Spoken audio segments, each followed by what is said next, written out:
Okay, so now we're going to cover Welligent service tracking notes. So we drafted our present level of performance, we drafted our goal, and now our goal is going to inform the services that we provide, right? And the interventions that we're going to be focusing on during our sessions. And that is directly related to what we're including in our session notes. So there's some specific criteria that we need to make sure that we're meeting when we're completing our session notes. And so we're going to cover that in this next section. So there are three critical components to service notes. We want to make sure that it's in alignment with the IEP goal, meeting standard of practice, and making sure that it's accurate and complete. So right now you're like, I'm not sure what this means, but we're going to cover it. So what is the first critical component alignment with the IEP mean? Well, it means that it must align with the scholar's IEP as reflected in the IEP goal, in the present level of performance summary. So again, this makes sense, right? Because we mentioned that the present level of performance should be aligned with and should inform the goal. And then FAPE, which is free and appropriate public education. It's the name of one of the pages in Welligent or in the IEP. So FAPE 2, summary of services. And then the next slide, I'm going to show you what that looks like. And so just making sure that it's very clear that if a special education service is provided, it must be in the IEP, and the services documented in Welligent must be relevant to the goals in the IEP. So this is what the FAPE 2 page looks like that I referenced before. And so it includes, when you fill out your service tracker, for each student. So each student has a service tracker that you'll need to create. And then within that service tracker is where you'll input your notes. So when you fill out your tracker, it's based on this page. So this tracker indicates that I need to provide counseling 30 minutes a month for this student. So usually that's kind of low. Usually most of our students are being seen 30 minutes a week or every other week. But in this example, it reflects that the student is being met with for 30 minutes once a month. And then at the end of this presentation, you're going to have an opportunity to practice navigating Welligent and getting your tracker set up using the linked resources. So within that first tab of your note catcher, you'll see Welligent Service Tracker and IEP must-dos linked documents. And those are going to help guide you to get to the pages that you need to get to if you're not familiar with how to do that. And also, if you don't have access to Welligent yet, no stress, you'll have access to the Welligent navigation tutorials, which are included in the helpful links tab in your note catcher. All right, so critical component number 2, what does it mean to meet standards of practice?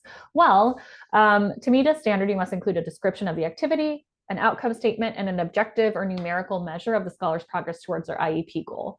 It also must be written in counseling terminology. So essentially just don't be super casual about how you're describing. So like, the student didn't do anything that I asked them to do, right? You might instead say, the student was resistant to participating in the activity, right? So just make sure that you're not being super casual when you're describing, when you're talking about what your interactions with the student.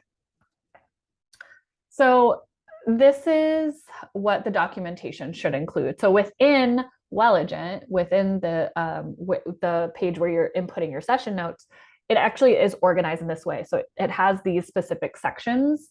And so, it's going to be difficult to not include all of the sections in there because they're right there delineated for you. So activity related to the IEP goal is the intervention. Response to the activity is like, how does the student respond to the intervention? Did they participate?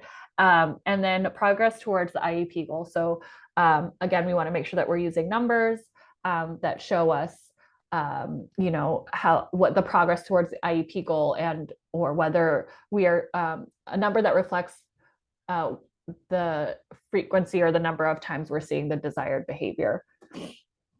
So activity related to the IEP goal. First and foremost, we want to make sure that it's not an observation, right? It should be a direct session with the student. The activity related to the IEP goal shouldn't be an observation that you made of the students outside of the counseling session. So in the classroom, for example, it shouldn't be like a classroom observation. So activity related to the IEP goal, it should indicate the counseling intervention implemented. It must be a direct service, again, not an observation, a direct service that is session specific and must be written in counseling terminology.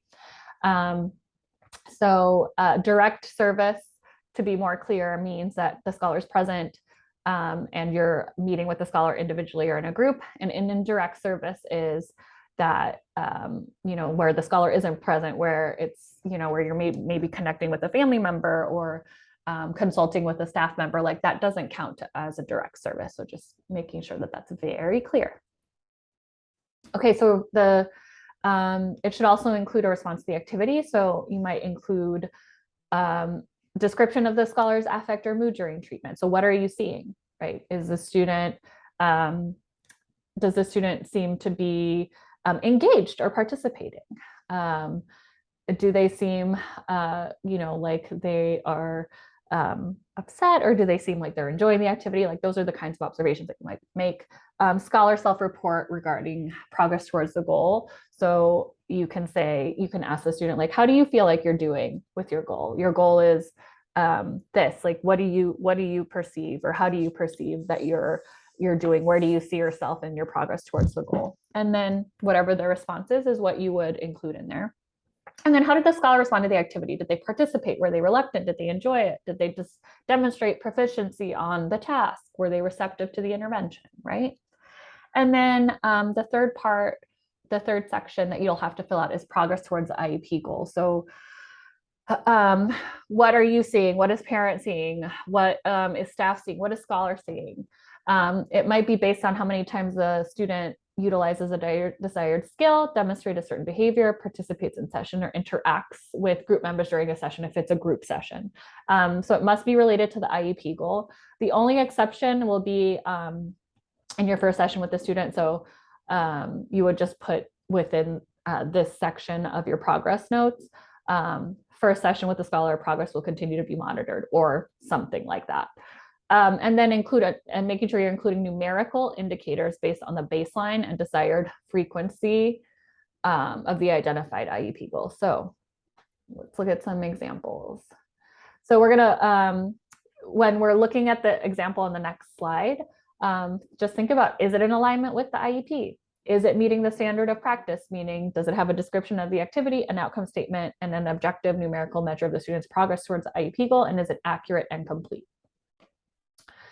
So go ahead and just take a minute to read this independently. And then we will see, and then just kind of reflect for yourself if it's meeting the criteria that we see here. So go ahead and you can pause the video and take about 3 minutes to reflect.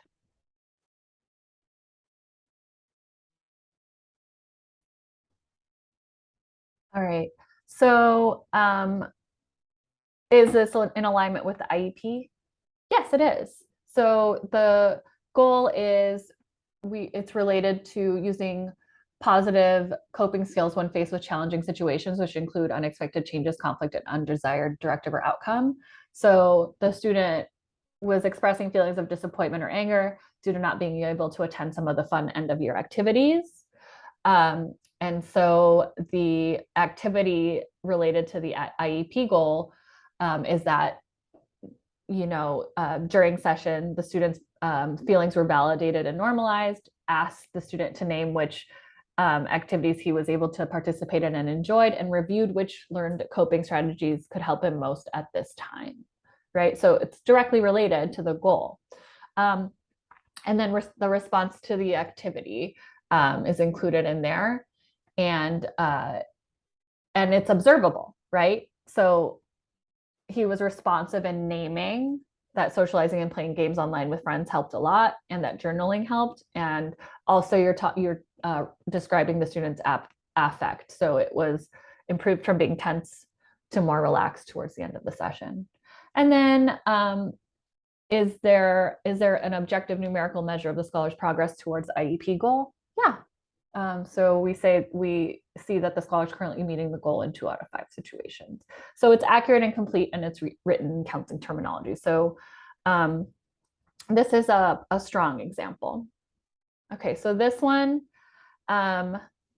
just go ahead and take like a minute to review.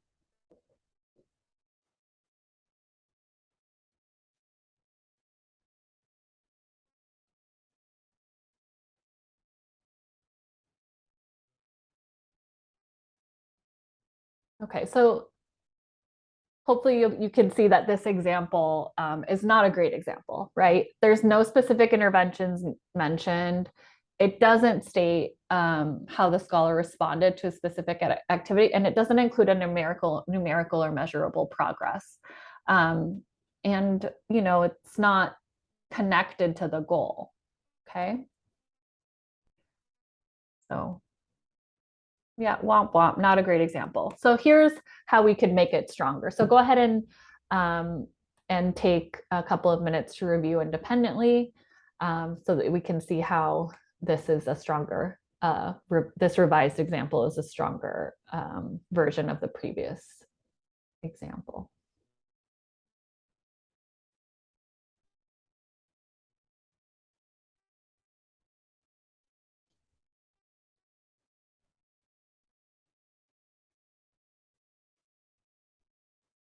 So hopefully you see that, this is a stronger example because it's in alignment with the IEP, right? So the activity related to the IEP goal is connected to social skills. The response to the activity is, you're including how the scholar, what you observed of the scholar, how they responded. So he reported that he had not initiated conversation and expressed how they were feeling.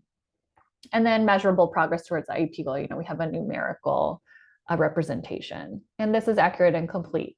It's written in counseling terminology. So in real life, sometimes you're going to be holding sessions that don't explicitly align with the IEP goal.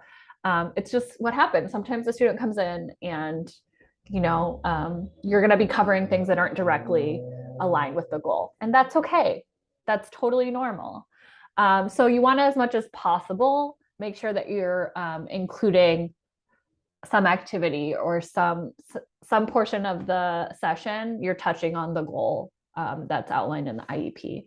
So sometimes, even though the student comes in and they're discussing something that might be related more to a social skills activity, but their goal is more on feelings expression, then you can connect it, right? You can find a way to connect it. So you can have the scholar practice their feelings in a social skills lesson and rate and share out their feelings before starting the lesson. And then you can check it at the beginning and at the end. And that way you are touching on the feelings expression part of the goal, but you're still, addressing, utilizing a social skills activity that might be aligned more with what the student came in and wanted to work on that day. How might you connect an activity about organization to a goal about coping skills? So if the scholar has a challenge with coping, then you can tie organization into the session to reduce scholar stress. So you can discuss and practice and see how making sure that you plan and that you're prepared can reduce stress, rather than like leaving something till the last minute or not being organized before a test or before an event or something. So here are some other examples of what the activity related to the IEP goal could look like within your notes. So just go ahead and read it independently. Obviously, this isn't exhaustive. It's just like examples of what it could look like.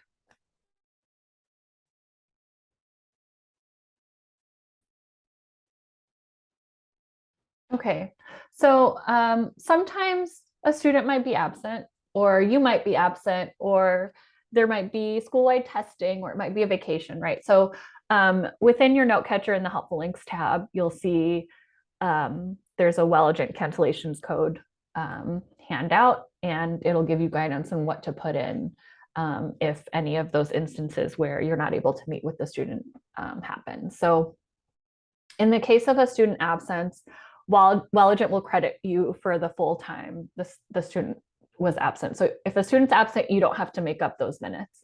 Um, so in terms of school closures, holiday schedule changes, if scholars are out the whole week, so for example, spring or winter break, you don't have to provide services for that week or make them up. But if, let's say, in the service page on FAPE 2, it says that you meet with a student 90 minutes a month, right? And then you have flexibility in terms of like how many minutes a week you'll see that student. What you don't want is if a student is absent, that you're canceling all 90 minutes for that month, right? You want to make sure that you're still providing services for that student, and that you're not just like canceling that session for the month. So let's say you have a student that you meet with 90 minutes a month and they're absent that week, and you usually see them for 30 minutes that week. What you can do to make up for that is add an additional 15 minutes a week until the session's made up if you're low on minutes. And then another kind of tip can be to group students together to free up your schedule for makeups if that's feasible, and if parents and the student are amenable to it.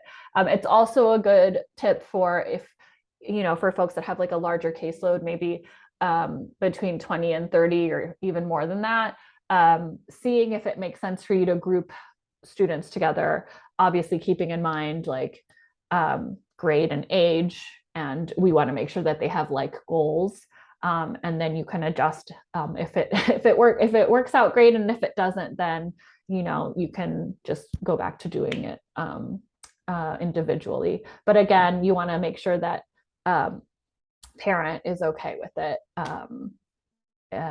so that they're not surprised that it's happening. But sometimes it's really beneficial for the student to be grouped so that they can practice their strategies with their peers.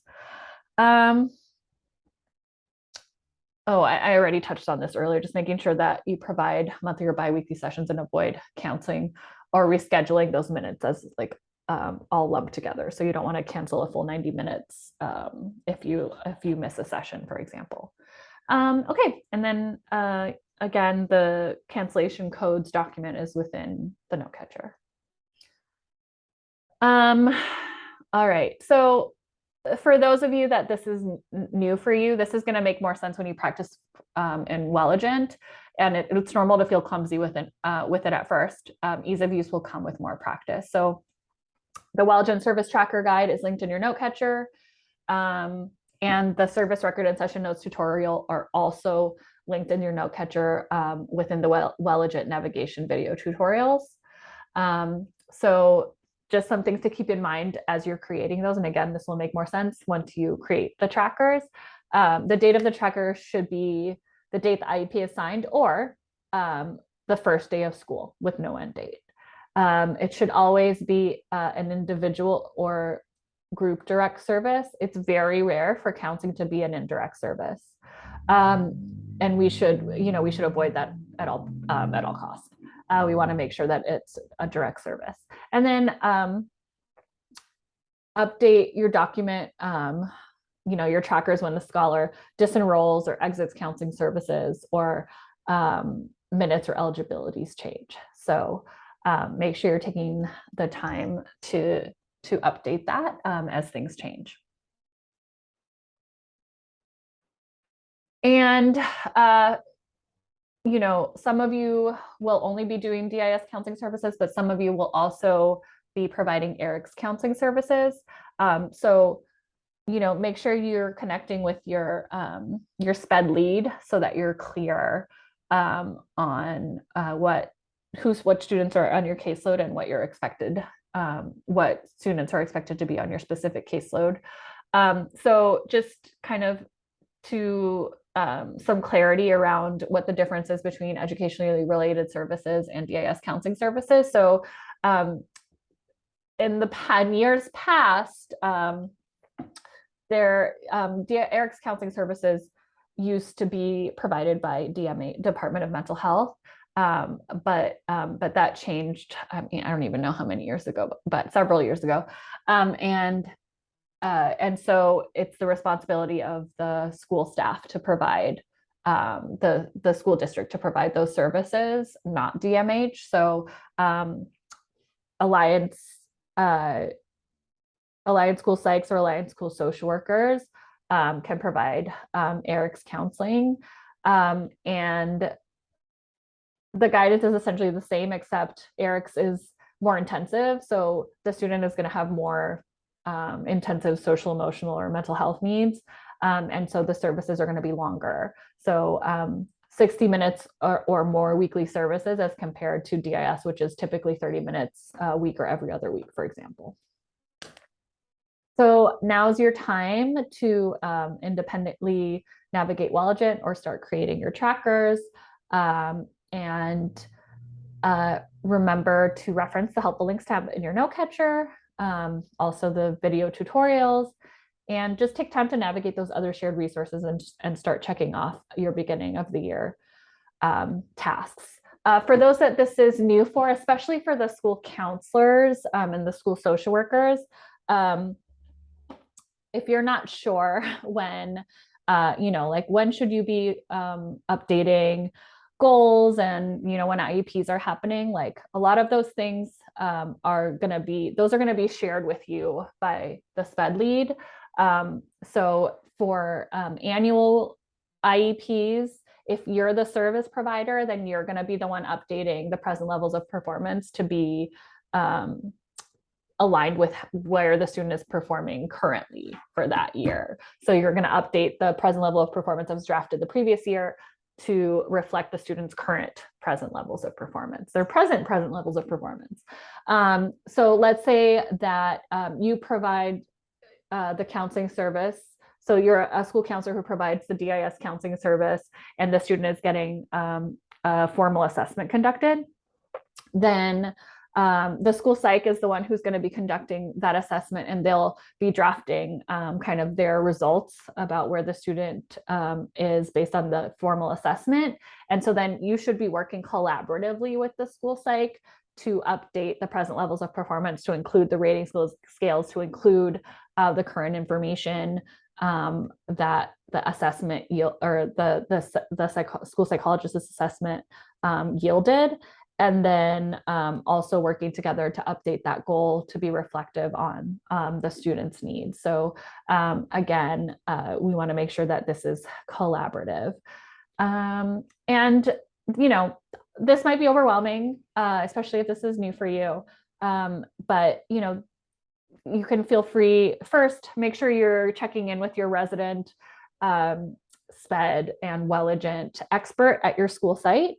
And then if there's questions that you can't get answered with your SPED team or your site team, you can feel free to reach out to me, and we'll troubleshoot. And there will be other opportunities for us to connect during office hours that will be shared with you, and then during PD that will be occurring every other month, or that I'll be providing